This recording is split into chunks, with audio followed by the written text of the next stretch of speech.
मुझे लगता है कि लोग तो सियासतदानों का, जो पॉलिटिशियन है, जो नेता है, उनके मुंह तक देखना नहीं चाहते होंगे। इस तरह से हालात बना रखे हैं। देखिए, मैं जी एजुकेशन डिपार्टमेंट में सर्विस करता था और महकमा एजुकेशन में सर्विस करते हुए मुझे कुछ सोशल काम करने का मौका मिला। ये ऊपर वाले की मेहरबानी है, बुजुर्गों का दुआएं हैं, ब्लेसिंग्स हैं, आशीर्वाद है, जिस वजह से मुझे सोशल एक्टिविटीज में, समाज के दूसरे कामों में हिस्सा लेने का मौका मिला। यहाँ ट्रस्ट की बात की जा रही थी, कमेटी की, थोड़ा सा जिक्र उसका करना भी मुनासिब समझूंगा, क्योंकि कुछ लोग उसके बारे में भी प्रोपेगेंडा करते हैं।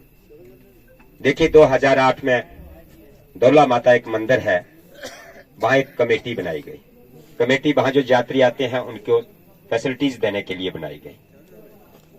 उस कमेटी में चंद ही सालों बाद साथी और जुड़ते गए तो एक फैसला किया गया कि समाज के लिए हम और क्या कर सकते हैं, और समाज के लिए और करने का सबसे पहले सोचा कि बुजुर्गों के लिए कुछ किया जाए, क्योंकि बुजुर्ग आप सब जानते हैं कि हमारे समाज में जो रुतबा उनको मिलना चाहिए, कुछ साल ऐसा लगा कि बुजुर्गों को वो रुतबा नहीं दिया जा रहा है। हम अगर कोई बात करते हैं, एक जनरल बात है, शायद किसी को कड़वी लगे, लेकिन घर में ही बात चल रही होती है तो हम अपने बुजुर्गों को कहते हैं चुप रह, तुझे नहीं पता चलता। कहते हैं ऐसा, माँ हो, बाप हो, दादा हो, कोई भी हो। मुझे पता नहीं क्यों ये चीज पीड़ा देती है, दुख देती है, कि ऐसा बहुत गलत है, क्योंकि जो बुजुर्गों को पता चलता है वो हमें कभी नहीं चल सकता। जो रास्ते वो तय कर चुके हैं उन पे हम चले हुए हैं अभी, और जिस घर में बुजुर्ग का सम्मान, बुजुर्ग की इज्जत नहीं होती है, वो घर घर नहीं हो सकता। और जिस घर में बुजुर्गों की इज्जत होती है उसको मैं जन्नत समझता हूं, उसी को मंदिर समझता हूं। देखिए, फैसला हुआ कि बुजुर्गों के लिए कुछ किया जाए। लंबी डिस्कशन, लंबी सोच विचार के बाद ये पाया कि पहले पेंशन देने का फैसला किया, बाद में ये फैसला किया कि पेंशन के बजाय बेटर रहेगा, अच्छा रहेगा कि अगर बुजुर्गों की आंखें कोई जो समस्या है, परेशानी है, बहुत से बुजुर्ग ऐसे हैं जिनके पास पैसा भी है, गुजारा भी कर लेते हैं, लेकिन नजर नहीं है। जो घर अच्छे थे वो भी सोचते रहते चला अगले साल जाएंगे, जिनके पास पैसा था वो सोचते थे कौन जाएगा, फिर आगे डॉक्टर के पास जाएंगे। हमारा इलाका पिछड़ा हुआ है तो दिक्कत रहती है, सोचते सोचते साल गुजर जाते थे, कई बिल्कुल ही अपनी नजर से महरूम हो जाते थे, उनको डॉक्टर तक पहुंचने का मौका ही नहीं मिलता था।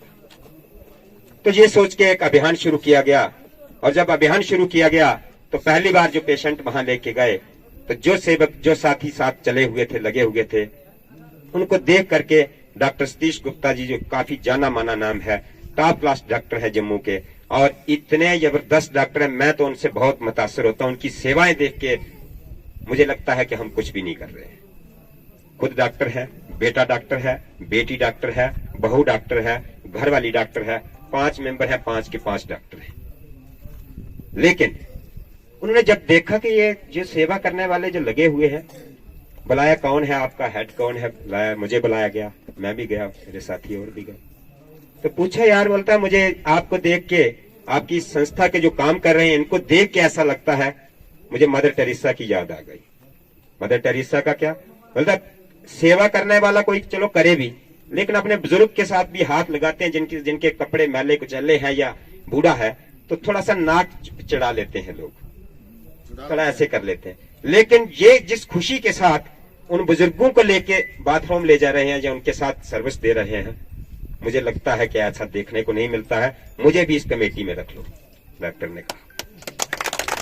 देखिए, ये उन सेवकों की अट्रैक्शन थी, उनकी सेवा थी। मैं तो बस जो सेवाकार है, सेवा करते हैं हर जगह, मैं तो बस दिशा निर्देश ही देता हूं, मैं तो बस बताता ही हूं कि ये कीजिए।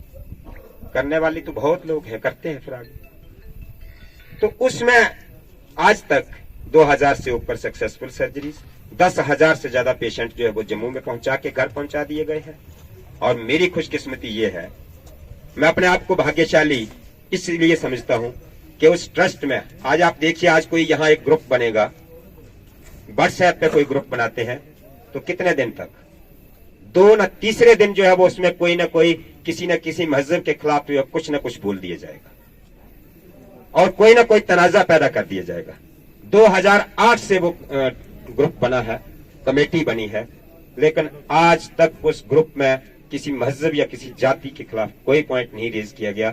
ये मेरे लिए और सभी साथियों के लिए बहुत ही खुशी का मुकाम है इस चीज को देखिए। साफ जाहिर है हमारा देश एक सेकुलर देश है, यहां इसी देश में सबको रहना है, ये साफ है। यहां किसी की जमीन, किसी की प्रॉपर्टी, जिसकी भी प्रॉपर्टी है वो उसका हकदार है, किसी का एहसान नहीं है एक दूसरे पे। सब अपनी अपनी प्रॉपर्टी का हकदार है। जितना मेरा देश है उतना ही आपका भी है, सबका देश है। तो जब सबका है, सबको इकट्ठे रहना है, एक इलाका में एक देश में ही रहना है, तो हमारे देश की खूबसूरती ही यही है कि सब जातियां, सब मजहब जो है वो एक गुलदस्ते की तरह खूबसूरती के साथ एक दूसरे के साथ रहे। एक मंदिर से निकल रहा है, एक मस्जिद से निकल रहा है, एक गुरुद्वारा से निकल रहा है, तीनों भाई अगर सामने चौक पे गले लग रहे हैं, यही हमारे देश की खूबसूरती है और इस खूबसूरती के साथ रहना पड़ेगा। अगर इसमें दरार डालने की कोशिश करेंगे, जहर पैदा करने की कोशिश करेंगे, तो हम अपने आने वाली नस्लों के लिए एक तबाही का रास्ता बना रहे हैं। ऐसा वक्त आएगा कि बच्चे ही बच्चे को काट के खाएंगे अगर जहर पैदा किया गया तो। ये सच्चाई है। अब जब इसकी बात कर रहा था ट्रस्ट की कमेटी की, तो वहां आज तक कोई ऐसा मैसेज नहीं हुआ। उसमें हिंदू भी है, उस कमेटी में, उस जो ट्रस्ट है उसमें हिंदू भी है, मुस्लिम भी है। ऐसा नहीं है कि किसी को त्राज नहीं है कि मंदिर के नाम मां चंडी वेलफेयर ट्रस्ट उसका नाम रखा है, किसी को प्रॉब्लम नहीं है, किसी मुस्लिम भाई नहीं। और अच्छे अच्छे सेक्रेटरी लेवल के लोग उस ट्रस्ट का हिस्सा है। ऐसा नहीं है कि कोई किसी को पता नहीं है तो वैसे ट्रस्ट में बढ़ गया। बहुत पढ़े लिखे लोग, अच्छे अच्छे लोग, मजदूरी पेशा भी और टॉप क्लास लोग भी उस ट्रस्ट का हिस्सा। आज तक कोई तनाजा नहीं पैदा हुआ। उस ट्रस्ट में कुछ काम आगे और शुरू किए गए। एक काम जैसे शुरू किया गया, ये देखा गया कि कोई केस आया हमारे पास, बेटी का केस आया। बेटी है, माँ बाप नहीं है, भाई भी नहीं है, कमाने वाला कोई नहीं है घर में। तो बेटी की शादी है अगर, तो शादी के लिए लड़का होगा तो कहीं दिहाड़ी मजदूरी लगा के अपनी शादी का खर्चा कर सकता है। एक बेटी अगर ऐसी है तो वो खर्चा कहां से करे? शादी के लिए वो मजदूरी तो नहीं कर सकती है। तो उसके लिए क्या हुआ, जब देखा गया तो जैनून पाया गया, तो उसके बाद एक फैसला और किया गया कि लड़कियों की शादियां भी करवाई जाएं जिनके माँ बाप बिल्कुल गरीब हैं, या माँ बाप है ही नहीं, या माँ है बाप नहीं है, मतलब जो भी देखा गया कि बराबरी, उसमें शादियां भी हो रही हैं। और शादियां कैसे हो रही हैं? हर जाति हर मजहब की, वो भी चल रहा है। कुछ बेटियां पढ़ रही हैं, कॉलेज में एडमिशन ले रखी है, उनको भी अडॉप्ट किया गया है, वो भी पढ़ रही हैं, उनके लिए अकाउंट में उनका अकाउंट नंबर दिया गया है, उनको भी भेजा जा रहा है। कुछ केस ऐसे हैं कि देखिए कहीं लैंडस्लाइड हो गया, किसी का घर जल गया, कोई ऐसी दिक्कत बन गई, उनके लिए भी फंड जा रहे हैं। लेकिन इस संस्था को, इस कमेटी को, इस ट्रस्ट को बदनाम करने के लिए भी कुछ सियासी लोग लगे हुए। वो कैसे करते हैं? दुकान पे शराब पिलाई जाती है, उनसे उस कमेटी के बारे में बुरा भला बुलवाया जाता है, उससे पीड़ा होती है, उससे थोड़ा दुख होता है। बाकी मैं जहां भी आता हूं, जब मैंने सियासत में कदम रखा तो मैंने सबसे पहले यही किया था कि किसी के भी आंख का ऑपरेशन हुआ हो, किसी की बेटी की शादी हुई हो, कोई भी ट्रस्ट का सेवक किसी पार्टी के साथ जाना चाहता हो, कोई भी आके बोले कि दो जी मास्टर को वोट, इनकी आंख का ऑपरेशन हुआ है, बिल्कुल नहीं। उनका बिल्कुल फ्री है, वो जिसका भी उनको मन करे कि जिस साइड भी वोट करना है वो कर सकते हैं। क्योंकि वो ऑपरेशन इसलिए नहीं करवाए गए कि इलेक्शन लड़े जाएंगे तो वोट लिए जाएंगे। बेटियों की शादी इसलिए नहीं करवाई गई। और बेटियों की शादी बग्गल में हो रही है, गुड़ा कल्याण में हो रही है, बांजल तो चलो कॉन्स्टिट्यूंसी का हिस्सा है। ऑपरेशन के लिए चंबा तक के पेशेंट आते हैं क्योंकि ट्रीटमेंट अच्छा मिलता है, डोडा से पेशेंट आते हैं, तो कोई वोट के लिए थोड़े किया। और दूसरी सबसे बड़ी बात क्या है कि वो जो ब्लेसिंग है, वो जो दुआएं हैं, वो जो आशीर्वाद है, जब भी किसी के आंख की पट्टी खुलती है जिसको नजर नहीं आता है, तो पट्टी खुलने के बाद उसके मुंह से अपने आप निकल जाता है, भगवान कहे, रब कहे, बाय गुरु कहे, जिसको भी वो मानता है तो इनका भला हो। और वो भला जो है वो वोट के लिए नहीं है, वो भला, ये एक सच्चाई है यूथ पार्टिकुलरली सुने कि ये भला कहां तक पहुंचता है, ये नस्ल दर नस्ल चलता है और एक को नहीं सबको अब उसकी ब्लेसिंग्स, उसकी दुआएं जो है वो पहुंच जाती है। इसलिए फ्रैंकली और हर जगह मैं इस चीज का तबसरा करता हूं। शायद कुछ साथियों को पहले अच्छा नहीं लगता होगा जो मेरे साथ थे, उन्होंने कहा भी सर आप ऐसा क्यों बोलते हैं। मैंने कहा ऐसा है ना, जब सच है सच है। और जो कुछ ये हो रहा है, और कई जगह हालांकि फैमिली में लड़ाइयां पड़ जाती हैं, कई बुजुर्ग ऐसे हैं जो बेटे को कहते हैं, कोई बूथ लेवल प्रेसिडेंट बना रखे होते हैं, तो वो कहते हैं मैं मेरी मर्जी के मुताबिक करना है, तो पेरेंट्स जो है वो उसके लिए झगड़ा कर लेते हैं। लेकिन हमारी तरफ से उनको फ्री हैंड है जहां भी जाना चाहे। मेरा सियासत में आने का किस तरह से बना, मैं साफ सुथरी बात सुनाऊं आपको कि मैं बिल्कुल इंटरेस्टेड नहीं था सियासत में जाने का। जब मैंने नौकरी छोड़ी, नौकरी छोड़ते समय, अब कोई भी कहे कि मैं नौकरी छोड़ के आ गया हूं, मैंने आप लोगों के लिए नौकरी छोड़ी है जी, अब मुझे वोट दीजिए, एमएलए बनाइए, तो बहुत से मुलाजिम है सभी नौकरियां छोड़ दें एमएलए बन जाए, तो जरूरी है कि छोटी नौकरी करनी है। या आप लोगों ने मुझे कहा था कि नौकरी छोड़िए हम आपको वोट देंगे, किसी ने नहीं ना कहा। किसी को कहा आपने कि नौकरी छोड़िए, खुद छोड़ते हैं अपनी मर्जी से, मैंने भी खुद ही छोड़ी है। मैं झूठ क्यों बोलूं कि मैंने इसलिए छोड़ी थी कि आप लोग मुझे वोट करेंगे, मैंने इसलिए नौकरी नहीं छोड़ी। मैंने नौकरी इसलिए छोड़ी, सच माने कोई ना माने, लेकिन मेरा एक फैमिली में अच्छा गुजारा सबका चल रहा था। जब ये सर्विस चल रही थी जैसे ट्रस्ट के थ्रू, तो सेवा में इंटरेस्ट बढ़ता गया और बढ़ता क्या गया, इतना मजा आने लगा कि बाकी मुझे किसी काम में मजा नहीं आता।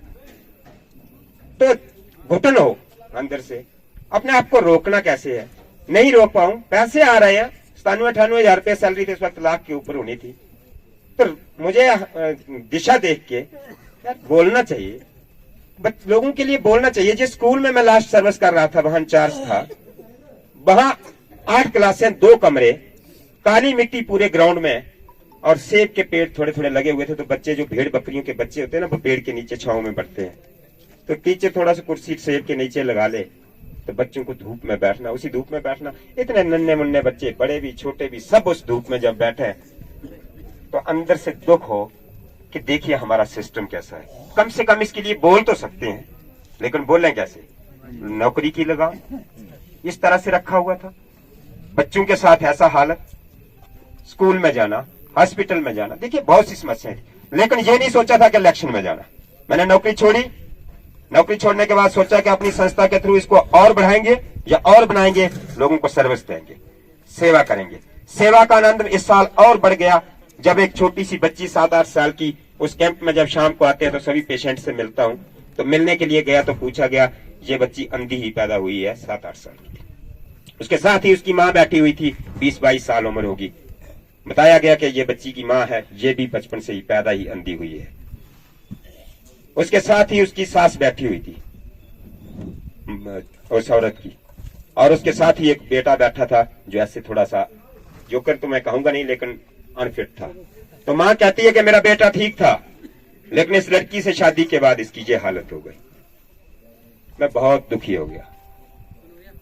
मुझे लगा कि देखिए ये बेचारी अंधी है और इसकी मजबूरी ये है कि इसकी सास जो बोल रही है, इसका लड़का पहले ही ठीक नहीं था, लेकिन सास इस बोल रही है, सास को अपना बच्चा ठीक लगता है, ये औरत जो है ये किसी की बच्ची नहीं, और इसको कैसे कहा जा रहा है। और उसकी मजबूरी देखो, आंखें ऐसे झपकाती हुई वहां सामने बैठी हुई थी और वो सुन रही थी। उसको सुनना पड़ा क्योंकि उसकी औलाद जो आगे वो भी अंधी थी। अगर वो ठीक होती तो कुछ उम्मीद रखती, कुछ जवाब देती। ऊपर वाले की मेहरबानी, मुझे लगा कि नई सर्जरी होगी, लेकिन सर्जरी हुई, बच्ची की भी हुई, मां की भी हुई। और जब मां की आंख की पट्टी खुली तो सबसे पहले अपने सामने क्या देखती है, वो बच्ची को देखती है, जिसने सारी उम्र कुछ नहीं देखा था। सबसे पहले अपने सामने 7-8 साल की बच्ची देखती है, और बच्ची की पट्टी खुली तो बच्ची मां को देखती है। मां और बच्ची जब गले लगती हैं और जब वो बरसती हैं, उनकी आंखें बरसती हैं, तो दुनिया की सबसे बड़ी खुशी मिल जाती है। उसको देख करके ये लगा कि यही अच्छा है सब कुछ, और यही किया जाता है। जॉब छोड़ दी, मेरे भाइयों ने मुझे मना किया कि नहीं छोड़नी है, सबने मना किया नहीं छोड़नी है। मैंने पिछले साल, 1 साल पहले जब बात की, तो उन्होंने कहा, जो उनको पता था कि ये शायद मानेगा नहीं, बोलते अभी रहने दे, बाद में देखेंगे, छोड़ना ही होगा। मैंने जब जॉब छोड़ी ना, थोड़ा सा इशारा लिया था, उन्होंने कहा अभी रहने दे। मैंने कहा, बोलते सोचेंगे। मैंने कहा आपने कहा था सोचेंगे, मैंने दूसरे साल लिख के दे दिया। जब भेज दिया चुपचाप, जब मुझे घुटन हो रही है, अच्छा नहीं लग रहा, मैंने छोड़ दिया। और छोड़ इसलिए दिया कि घर में बच्चे को पालने पोषने के लिए वाइफ टीचर है, बाकी फैमिली आपको सबको पता है, सब वेल एडजस्ट है, सबका सिस्टम ठीक चल रहा है, कोई दिक्कत नहीं है। मैंने कहा ये घुट घुट के जीना ही क्यों है? कौन सा बोरी भर के मैंने ले जानी है साथ अपने? कुछ नहीं ले जाना, तो गुजारा भी चल रहा है, फाके भी नहीं लगेंगे इनको। एक ही एम्प्लॉय होता है तो भी घर पलता है, चलेगा, छोड़ो। जब छोड़ दिया, नौकरी छोड़ दी, तो लोगों का प्रेशर बढ़ गया। काम तो मैं पहले भी किया करता था जहां पहचान थी, फिर लोगों का प्रेशर बढ़ गया। आओ जी सियासत में। जफरुल्लाह साहब यहां बैठे हैं, बाकी साथी जिनको मालूम नहीं होगा, मैं मना करके आ गया था। सभी सियासी लीडर्स जो टॉप के लीडर्स हैं, सबके साथ मिलने के बाद मैंने मना कर दिया था, मैं सियासत ज्वाइन नहीं करूंगा, मैंने सियासत में नहीं जाना है, मुझे काम करना है, सोशल काम करना है, मैं ऐसे ही करूंगा। और सोशल काम कैसे करूंगा?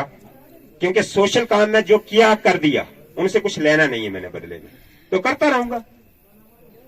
इलेक्शन लड़ना मेरी नजर में वोट लेना कर्ज लेना है, और अगर कर्ज लेके उसको वापस नहीं कर सकते, दिन रात मेहनत नहीं कर सकते, तो कर्ज के साथ ही जाना है।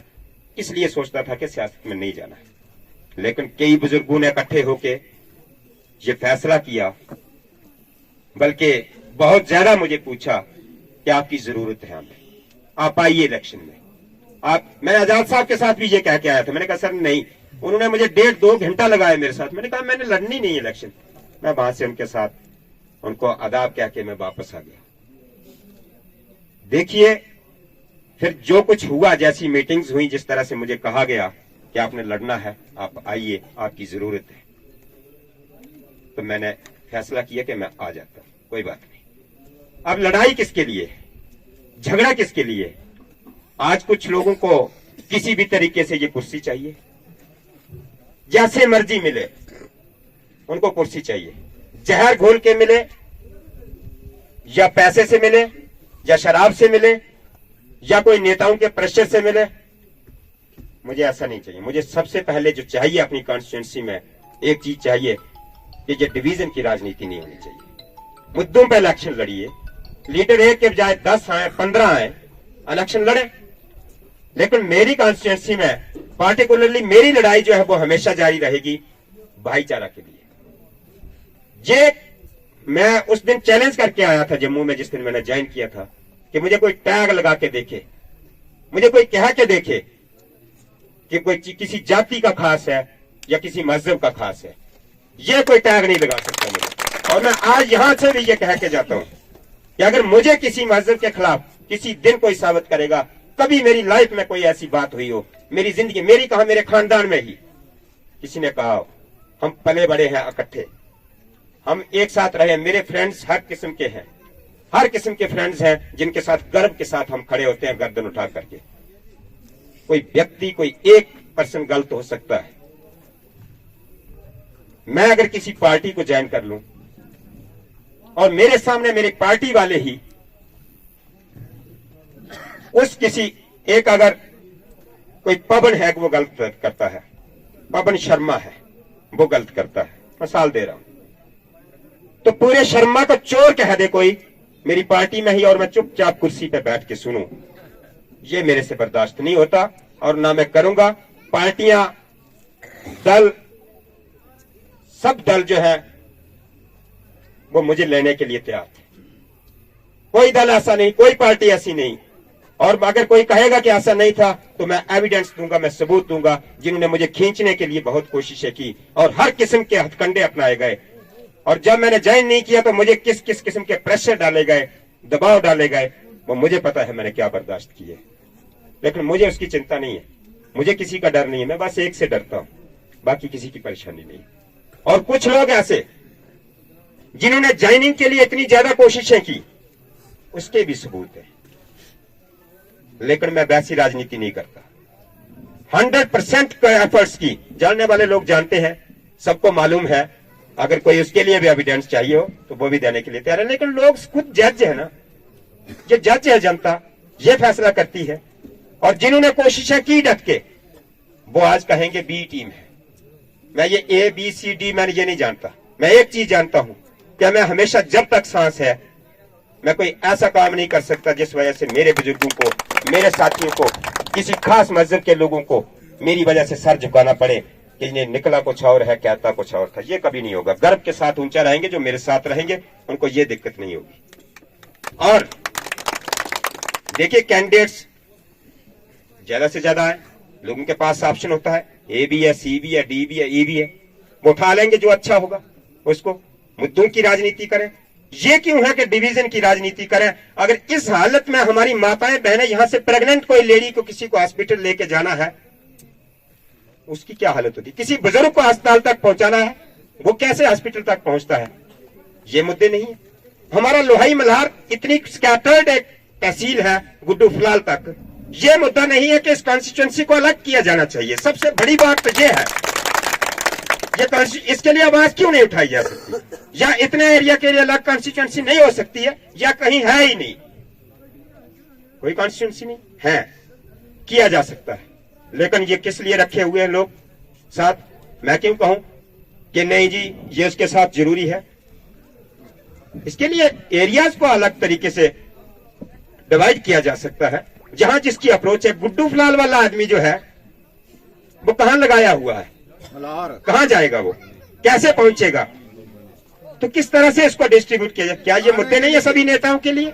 क्या नेताओं को ये चीजें नहीं है? हमारे स्कूल में, किसी भी स्कूल में जाइए, हमारे बच्चे जो हैं वो पढ़ नहीं रहे हैं। बच्चों की देखिए, कोई भी स्कूल देखिए, कोई पढ़ाई नहीं हो रही है। और किस किस तरह से कोई मजदूरी कर रहा है, कोई बेचारा पल्लेदारी के लिए कहीं गया हुआ है और बच्चों को स्कूल भेजा जा रहा है कि हमारे बच्चे पढ़ेंगे। कहीं नहीं किसी स्कूल में। यहां से गुड्डू फलाल से भंडार तक स्कूल देख लीजिए, कहीं स्टाफ नहीं है, किसी स्कूल में स्टाफ नहीं है। कुछ जो थोड़ा बहुत स्टाफ है अभी वो कागजों में इस तरह से अंगेज रखा है कि पढ़ाई का टाइम ही नहीं लगता, वो जैसे भेड़ बकरियों का पहरा किया जा रहा है। ये मुद्दा नहीं है? क्या ये मुद्दा नहीं है कि माँ बाप ने अपने बच्चे पढ़ाए? मैंने देखा है, मैंने जनाब अपने अर्जाइनिंग या अपने यहां तक भी, जहां भी मेरी पहुंच थी, मैंने देखा हुआ है माँ बाप ने अपने बच्चों को पढ़ाया, पीठ पर आज भी बोरियों के निशान है उनके। इस तरह के बच्चों को देखा जिन्होंने अपनी जमीन माँ बाप ने किसी को गिरवी दे रखी है, कर्जा उठा लिया है कि मेरा बच्चा पढ़ेगा, नौकरी करेगा। पढ़ाई करने के बाद पढ़े लिखे लोग, अच्छे क्वालिफाइड, उनके लिए नौकरी नहीं है, जॉब नहीं है। क्या ये मुद्दा नहीं है? कहां गई नौकरियां? फिर कहते हैं शर्म की बात ये आती है। मुझे दुख इस चीज का होता है, जिनके ठीक है ना, वो कहते हैं हाँ जी क्या हो गया, बच्चे लग गया करते ना, पढ़े जड़े पढ़े रहो, लग गया था। कहां लग रहा है? 10 पोस्टें निकाली जाए, 1 लाख फॉर्म लग जाता है। और पोस्टें, आज हमारा बच्चा यूनिवर्सिटी या कॉलेज से निकल के आ रहा है तो पोस्टें कब निकल रही हैं? 3 साल बाद। 3 साल तक वो बच्चा कहां रहा? कहीं मजदूरी करता रहा। 3 साल बाद उसको एंट्रेंस देना है। क्या एंट्रेंस देगा वो? क्या करेगा? मैंने ऐसे बच्चे देखे हैं, जा इधर रहे होते हैं, काम इधर होता है, उनको फ्रस्ट्रेट है। घर वाले कहते हैं क्या करना है, पढ़ा तो दिया, इसको इतना खर्चा लगा दिया है।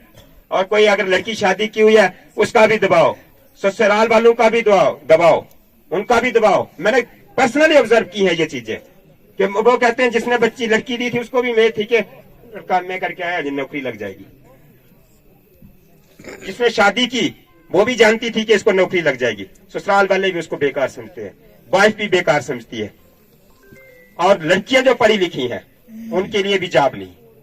उन्होंने अब भैंसे का गोबर तो उठाया नहीं है, चरखा तो काता नहीं है, उन्होंने भी पढ़ा था इसलिए कि हमें जॉब मिलेगी। माँ बाप का ख्वाब था कि क्या होगा, बच्चा पढ़ेगा तो बच्चे को हमारी जॉब मिलेगी। बच्चे का ख्वाब था, उसको पता था कि मेरे माँ बाप पैसा कहां से ला रहे हैं, उसको ख्वाब था कि नौकरी मिलेगी। वो भी खत्म, नौकरी भी खत्म। डेली वेजर हमारे स्टेट में ही डेली पे रिटायर होते हैं, जम्मू कश्मीर में कहीं नहीं होता डेली वेजर, डेली पे रिटायर। तो यहाँ डेली पे रिटायर हो रहे हैं डेली वेजर। क्या ये आवाज नहीं है? हम तो फोन कर देते हैं पानी नहीं है जी, अगर जेई ने नहीं लगाया तो चलो उसको वर्कर ने नहीं लगाया, जेई को कर देंगे, जेई ऊपर से जैसे खड़पा आ जाएगा उसके ऊपर। डेली वेजर, उसकी तनख्वाह कितनी है? और वो डेली पे रिटायर हो रहा है। रिटायरमेंट के समय डेली वेजर ही 50-50 रुपया, परमानेंट बाद उनको पैसा नहीं देते, 50-50 रुपया इकट्ठा करते एक पतीला खरीद के दे देते हैं। वो पीछे देखता है कि मेरे साथ जो लोग आ रहे हैं उनके लिए घर में खाना खिलाने के लिए मेरे पास है कि नहीं है, किस दुकान से उधार खींचूं। वो भी गए, डेली वेजर भी गए। एसपीओ की हालत देखिए, मैंने एसपीओ की हालत में कठुआ में जाता था, एसी गाड़ी में होता था, थोड़ा सा शीशा डाउन करता था क्योंकि बाहर से गर्म लू आ रही होती थी। तो मैंने एसपीओ भाइयों को ड्यूटी देते हुए देखा है, वहां चौक पे खड़े, पसीना निकल रहा था, बोलता सर, मैंने कहा यहाँ सर ड्यूटी है। तो खुश था वो एसपीओ, खुश था क्योंकि ड्यूटी कर रहा था। उसको सर्टिफिकेट दिया गया उसके ऑफिसर द्वारा। क्या सर्टिफिकेट दिया? कि हमारा एम्प्लॉयड है। बैंक ने उसको कर्जा दे दिया उसी सर्टिफिकेट की बिना पर। जब बैंक उसको कर्जा देता है, मैं भी मुलाजिम था, सभी मुलाजिम लेते हैं कर्जा, एसपीओ ने कोई गुनाह थोड़े किया, उसको भी कर्जा मिला। आज एसपीओ की हालत देखिए, किसी एसपीओ से पूछिए कि जितना उससे पैसा वसूला जा रहा है, बैंक से जो ब्याज लग रहा है, वो 4,000 18,000 से वापस लाके 4,000 रुपए, कहीं होता है क्या ऐसा? तो यहां होता है। जहां स्टेट से यूटी बन सकती है तो एसपीओ से 4,000 रुपए भी आ सकता है। यहां डिमोशन होती है हमारे। कि कहीं भी देखा आपने स्टेट को, यूटी को स्टेट बनाते, या स्टेट को यूटी बना दिया गया। बड़े प्रसन्न हुए लोग, बड़े नहरे लगाते रहे। आज देखिए हालत, गलत है। वो भी गए। आशा वर्कर की हालत देखिए, स्कूल में कुक लगी है, 30-32 रुपया दिहाड़ी पे लगी है, उनकी हालत देखिए। एनवाईसी की देखिए, रहबरे खेल की देखिए, कोई पॉलिसी नहीं है। कहीं भी जाइए आप, किसी भी डिपार्टमेंट में जाइए, जीआरएस देखिए, सबके लिए, किसी के लिए कोई पॉलिसी नहीं, यहां नहीं है सिर्फ। और नारा लगाया जाता है 5 किलो राशन मिल रहा है। कितना परिवार पल रहा है 5 किलो से? कितना गुजारा होता है उससे? किस तरह से कहा जा सकता है कि ये जस्टिस हो रहा है हमारे लोगों के साथ? शुगर खांड कहां गई हमारी? राशन बाकी परिवार के लिए जो चाहिए था वो कहां गया? कैसे पलेगा? हमारी अर्जानिंग स्टेट है हिमाचल प्रदेश, वहां देखिए सीमेंट सरिया तक भी डिपो पे, स्टोर पे मिलेगा, नमक तक मिलेगा, और हमें 5 किलो राशन के पीछे घुमाया जाता है। नारा लगाया जाता है दिल्ली में जाके, गुजरात में जाके, मध्य प्रदेश में जाके कि 370 हटा दिया, नारा लगाया जाता है। वोट हासिल किया जाता है जम्मू कश्मीर के नाम पे वहां भी, लेकिन जिनका हटाया गया उनकी हालत कोई नहीं देखता है, उसके लिए कोई देखने वाला नहीं है। यहां सिर्फ कबूतर में आने वाले लोग, और कबूतर में कैसे आते हैं जनाब? जिनकी हालत ऐसी है, ऐसे आते हैं हमारी औकात बताने के लिए। मछेटी में आया कबूतर, आया इतना सा पैकेट लेके, और पैकेट में क्या दिया जाता है? 2-4 पत्ते टिक्कियों के और थर्मामीटर डाल दिया जाता है। तमाचा मार के जाते हैं हमारे गाल में कि जे लीजिए आपकी औकात, और उस पर लगते हैं हमारे लोग। वो डब्बी जो दी जाती है दवाइयों की। एक प्रधानमंत्री के साथ बैठा हुआ एक एमपी हमारा, गर्व की बात है कि एमपी प्रधानमंत्री के साथ बैठा है, लेकिन दुख की बात है ये कि वो हमें इंसान नहीं समझते हैं, हमें जानवर समझते हैं। वो जिस तरह से वो आके वो टेबलेट्स का पत्ता दे के जाता है, क्या खाते रहे हम 10 साल, आज दवाइयां कहां से खा रहे हैं हम, कैसे हो रहा है, लेकिन हमारे लोग उसके लिए लड़ना शुरू कर देते हैं। कई बार कपड़े पुराने से बांट के जाते हैं लोग, उसके लिए लड़ना शुरू कर देते हैं। तो ये तमाचा मार के जाते हैं ये लोग जो है, ये गद्दार है। जिस तरह से हमारे हालत कर रहे हैं, हमारी जनता को कुचला जा रहा है। देखिए जनाब, एक एमपी अगर हमारा एक ऐसा फोन कर देना हमारे यहाँ जम्मू कश्मीर के लिए, इधर के लिए, बनी कॉन्स्टिट्यूंसी के लिए, कि यहाँ क्या चाहिए, यहाँ के लिए एक फोन करना, ये एक हॉस्पिटल चाहिए हमारे मछेटी में, लोहाई में, मल्हार में, नाथी में, कहीं एक हॉस्पिटल की जरूरत है जी, एक आस्था दीजिए। एक हॉस्पिटल यहाँ कैसा हो सकता है जहाँ बाहर के लोग भी आपके इलाज करवा सकते हैं। स्कूल हमारे ऐसे हो सकते हैं कि बाहर के लोग जो है वो आएंगे ठंडे इलाका में पढ़ने के लिए। एक फोन कॉल, सिर्फ उनको ज्यादा कष्ट नहीं करना पड़ता, लेकिन एक फोन कॉल तक नहीं कर सकते हैं। इसके लिए हमारे लेबर जो है वो कोरोना के टाइम में बाहर फंसी हुई थी, एक फोन तक नहीं कर सके कि जम्मू कश्मीर के लोगों को जो है वो भेज दीजिए लखनपुर।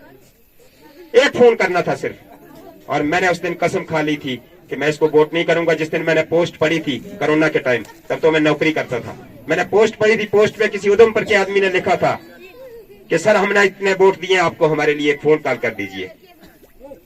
एमपी की पोस्ट थी, उस पर नीचे लिखता है वोट चाहे अपना बाप हो सोच समझ के देना चाहिए। मैंने कहा मैं तो इसको कभी नहीं दूंगा। उस मजदूर को नहीं कहा, इसने मुझे कहा है, क्योंकि मैं भी इसका वोटर हूं।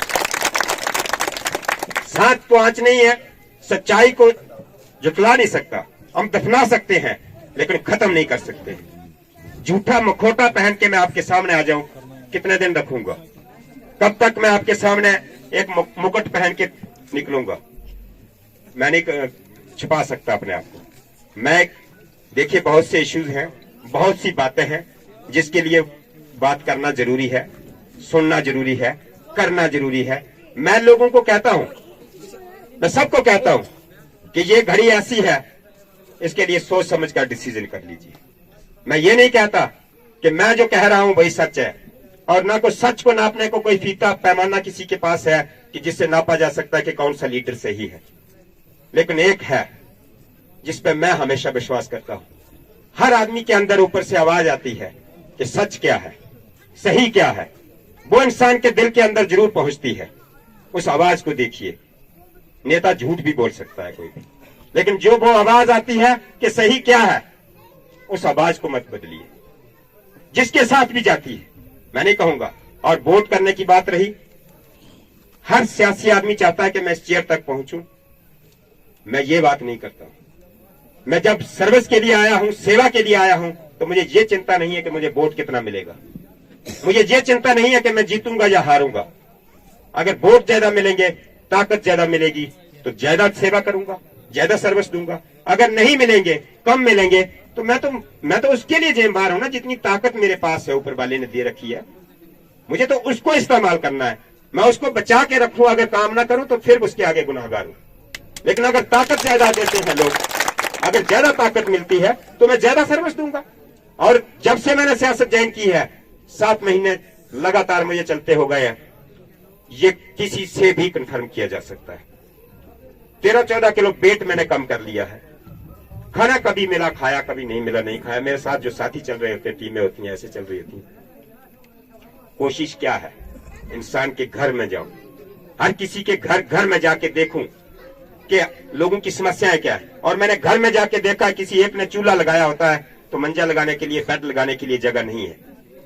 बिजली हमारी 20-30 रुपए की हम बिजली जला रहे हैं, और किराया कितना दे रहे हैं? 300, 400, 500 तक भी आ रहा है। क्या बाकी स्टेट्स में मुफ्त हो सकती है, तो यहाँ हमारे 20-30 रुपए की जला रहे हैं, उसका कई गुना ज्यादा किराया क्यों वसूला जा रहा है? ये मुद्दा नहीं है, इसके लिए बात नहीं की जा रही। यहाँ मुफ्त नहीं दी जा सकती क्या? हम डिजर्व नहीं करते क्या? तो इसके लिए बात कौन करेगा? क्यों नहीं की जा सकती है? की जानी चाहिए। और देखिए, मैं कहता हूं कि अगर इन मुद्दों पे लड़ें, इन मुद्दों पे फाइट करें, कहीं भी किसी भी मंच पे, मैं तो कहता हूं लीडर सामने बैठ के, मुझे किसी से कोई शिकवा नहीं है, किसी लीडर से मैं तो आमने सामने बात करना चाहता हूं कि सभी एक मंच पे बैठ के अपना अपना विजन दें, अपना अपना आइडिया दें कि हमने ये काम करना है, मैं ये करूंगा, और जनता सुने। जनता में ये कौन सी बात है कि अगर कोई लीडर यहाँ जो साथी बैठे हुए हैं, इसमें से कोई अगर मेरे खिलाफ हो तो मेरा दुश्मन थोड़े ही है। वो किसी और को वोट करना चाहता हो तो मुझे तो उसका भी इज्जत करना चाहिए। मेरे खिलाफ है, मुझे वोट नहीं करना चाहता, तो ये डेमोक्रेटिक राइट है उसका। मुझे वोट नहीं करना चाहता, किसी और को करना चाहता है, इसका मतलब ये थोड़ी है कि मेरा दुश्मन हो गया। मैंने अपने सपोर्टर्स को सबको कह रखा है कि जो कोई भी किसी पार्टी को सपोर्ट करने वाला है, मैं ऐसे सपोर्टर को, ऐसे वर्कर को कभी अप्रिशिएट नहीं करूंगा जो किसी को गाली दे। मुझे गाली देता है, देने दो। मुझे बुरा कहता है, कहने दो। उसका राइट है, ये डेमोक्रेटिक राइट है। और एक दिन वो खुद कहेगा कि नहीं, मैं गलत था, वो ठीक था। कहने दो उनको। कोई खिलाफ चलता है, चलने दो, क्योंकि हो सकता है मेरे प्यार में कमी हो या मेरे अंदर कोई त्रुटि हो। जहां कहीं जाना चाहता है, जाने दो। लेकिन आप लोग जो मेरे साथ चले हो, किसी दूसरे को बुरा भला ना कहें, किसी को ये ना कहें, क्योंकि आप सबको, मैं लोगों को एक मैसेज और देता हूं कि अगर एक ही गांव में 2 पार्टी के सपोर्टर हैं, एक मेरा है, एक दूसरे का है, तो वो दोनों एक ही गांव में रहेंगे ना। पहली के बाद उन्होंने वहां ही रहना है, तो झगड़ते रहेंगे तो क्या फायदा है? फिर कल को क्या सुख देना? आज ही 2 भाइयों के बीच में मैं नफरत पैदा कर रहा हूं, तो मैंने लोगों की सेवा क्या करनी? मैं 2 को लड़ा रहा हूं, किसी को किसी जाति का बना रहा हूं, किसी को किसी का बना रहा हूं। किसके लिए? वोट के लिए। तो कल वो फिर इकट्ठे रहना है उनको। लेकिन ये नफरत कई सालों तक रहती है। अगर एक बार नफरत पैदा कर दी तो दोस्त का दुश्मन बन जाता है। तो मैं कहता हूं कि ऐसा कोई चीज नहीं पैदा होनी चाहिए। मैंने शायद ज्यादा वक्त ले लिया है, बड़ी लंबी चौड़ी बातें की जा सकती है, मगर आप लोगों से सिर्फ एक गुजारिश है, सबसे कि मेरा मार्गदर्शन, मेरा रास्ता, जो खासकर बुजुर्ग लोग हैं, मुझे रास्ता बताते रहे। अगर मैं कहीं भटका हुआ मिलूं, किसी रास्ते पे कभी गलत लगूं, तो मुझे जरूर सुधारें, मुझे जरूर बताएं कि आप ये गलत पाथ पे जा रहे हो। ऐसे पाथ पे मैं नहीं जाता हूं कि ऐसा नहीं कि आज यहां हूं तो कल कहीं नहीं। मैं जनता के साथ हूं, भाईचारे के साथ हूं और इसके साथ हमेशा रहूंगा, मैं अंतिम सांस तक रहूंगा। ये नहीं हो सकता। लेकिन कहीं काम में त्रुटि है, कहीं मेरा काम सही नहीं चल रहा है, तो मेरी गुजारिश रहेगी कि सब मुझे सजेस्ट करें, समझाएं। मैं वो नहीं हूं कि मैं कहूं कि मैं सब कुछ जानता हूं, मैं सब कुछ नहीं जानता। जो खासकर बुजुर्ग हैं वो सब कुछ जानते हैं, उनके मुकाबले मैं कुछ नहीं जानता। एक बार फिर आप सबका बहुत बहुत शुक्रिया, जिन्होंने इतना टाइम मुझे दिया, इतना प्यार दिया, मुझे सुना। आपका एहसानमंद रहूंगा। शुक्रिया।